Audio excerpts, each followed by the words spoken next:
बोलिए जटेश्वर भगवान की, भारत माता की, भारत माता की, वंदे वंदे।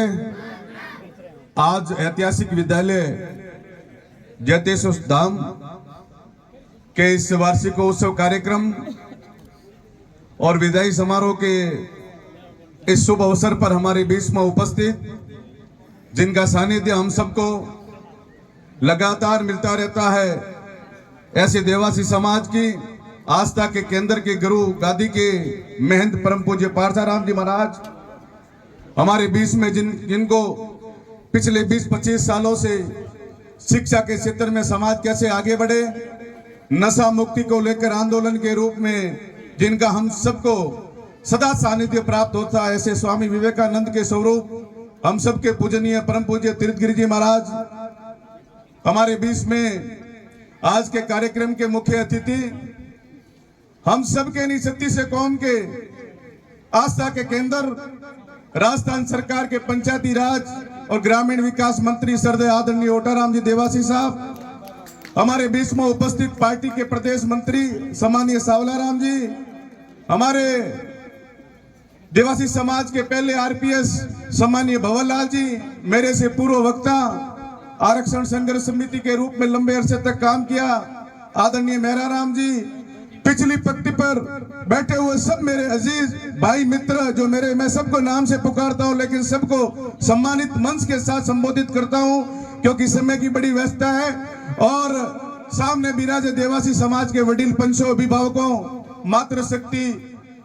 उपस्थित आज से विदाई लेने वाले मेरे प्यारे भाइयों, छोटे बच्चों,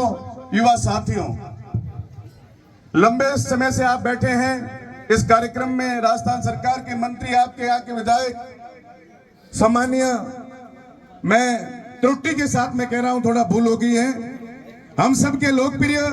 लगातार 3 बार सिवाना से जिनका हमको लगातार हमारे विकास के रूप में समाज को भी बहुत लाभ मिलता रहा है, ऐसे हमारे आदरणीय हमीर सिंह जी भाई साहब के लिए जोरदार तालियों से स्वागत करें। हमारे यहाँ इस कार्यक्रम में पहले आदरणीय मंत्री जी के साहब भी पहुंचे हैं। मैं एक ही निवेदन करूंगा कि ये विद्यालय परम पूज्य पार्थाराम जी बाबू जी विराजे हैं, ब्रह्मलीन संत रूपाराम जी महाराज के भंडारे के कार्यक्रम में सम्मानीय ओटाराम जी, सम्मानीय हमीर सिंह जी भाई साहब और यहाँ के स्थानीय समाज के सब वरिष्ठ लोगों ने जाकर माननीय मुख्यमंत्री पूर्व वसुंधरा राजे जी को जब इस कार्यक्रम में आमंत्रित किया और यहाँ आने के बाद देवासी समाज का एक सौभाग्य था कि एक ऐसे पावन स्थल पर यह आवासीय विद्यालय बना और मैं महन जी का हृदय से आभार करता हूं कि आपने ये 26 बीघा जमीन मंदिर की इस विद्यालय हेतु देकर और समाज के बच्चों के शिक्षा के दान के रूप में दिया है, इसलिए समाज आपका आभारी रहेगा। मैं ज्यादा लंबी बात नहीं करते हुए अगली बार जब एनुअल फंक्शन था, सम्मानीय आदरणीय ओटाराम जी का भाई साहब का कार्यक्रम था, लेकिन किसी कारणवश नहीं पहुंचे, मैं आया था, कुछ मांग भी दी, लेकिन आज हमारे बीच में राजस्थान सरकार सम्मानीय ओटाराम जी खुद विराजे हैं। मुझे विश्वास है कि आपने जिस प्रकार से देवासी समाज के शिक्षा के क्षेत्र में जो बीज बोया, आपके मन में परिकल्पना आई 2005 के अंदर जब आप पशु कल्याण बोर्ड के अध्यक्ष राज्य मंत्री थे, आपके मन में एक विचार आया कि देवासी समाज, माइग्रेट समाज जो अपनी भेड़ बकरी पशुओं के साथ माइग्रेशन करके जाता है, हमारे धार्मिक मंदिर हमारे आस्था के केंद्र बन रहे हैं और बनने चाहिए, लेकिन जब तक समाज में शिक्षा के मंदिर नहीं बनेंगे,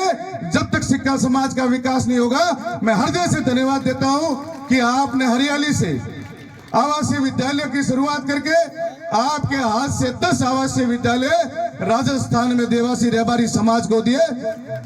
बाबूजी, आपका समाज बहुत बहुत आभारी है और मुझे ये कहते हुए बहुत खुशी है। कल मैं आदरणीय मंत्री जी हरियाली आवासीय विद्यालय में थे, एनुअल फंक्शन था, वहां पर जब प्रिंसिपल साहब ने बताया, लक्ष्मण सिंह जी यहाँ वहां उस स्कूल को जमाने में जिनका बहुत योगदान रहा है, अभी यहाँ भी प्रिंसिपल है और बालिका छात्रावास में भी है, जब वहां पर प्रिंसिपल साहब ने माननीय मंत्री महोदय को बताया कि इस स्कूल से पढ़े बच्चे 2008 के अंदर वो स्कूल चालू हुई, आज 2025 चल रहा है। उस 16-17 साल के कार्यकाल में 12वीं करके वहां से बच्चे पढ़े बाहर गए। 450 बच्चे हरियाली स्कूल के विभिन्न सेवाओं में लगे हैं। ये बाबूजी को कम बात नहीं है। ये समाज के विकास की ओर अग्रसर होने वाला आपका जो ये विद्यालय है मील का पत्थर साबित हो रहा है। इनके साथ अन्य विद्यालयों की बहुत सारी बातें हैं। यहाँ पर भी जो माननीय प्रिंसिपल साहब ने अगली बार बताई थी, आप खुद यहाँ विराजे हैं, मुझे पक्का विश्वास है कि समस्याओं का समाधान यहाँ होगा। भौतिक सुविधाओं के लिए राजस्थान की सरकार कटिबद्ध है। सम्मानीय मंत्री महोदय, विधायक महोदय, सब लोग यहाँ जो भी संसाधन होंगे जुटाएंगे। परम पूज्य बाबूजी विराजे हैं, बाबूजी के मन की भी इच्छा है। वो बाबूजी ने आदरणीय डिप्टी साहब ने कही है। सम्मानीय मंत्री महोदय को मैं भी आपकी ओर से निवेदन कर रहा हूँ कि जितना भी हो सकेगा ये जैतेश्वर धाम शिक्षा के क्षेत्र में हब बने, यहाँ बालिका आवासीय विद्यालय भी बने और ये विद्यालय ऐसा भी बने। ये मेरे मन की भावना मैं नहीं कह रहा हूँ, लेकिन मैं भी आपकी ओर से माननीय मंत्री महोदय को, एमएलए साहब को, राजस्थान सरकार को निवेदन कर रहा हूँ कि यदि हो जाए तो 4 साल लग जाएंगे इस क्षेत्र के, यहाँ पे हमारी बहन बेटियां पढ़कर और समाज का नाम रोशन करें। मैं एक बार पुनः विद्यालय परिवार का हृदय की गहराई से अभिवादन करते हुए बहुत बहुत धन्यवाद देता हूं कि आपने यह आवासीय विद्यालय अपनी जो है वहां जब बच्चों का रिजल्ट आता है 80%, 90%,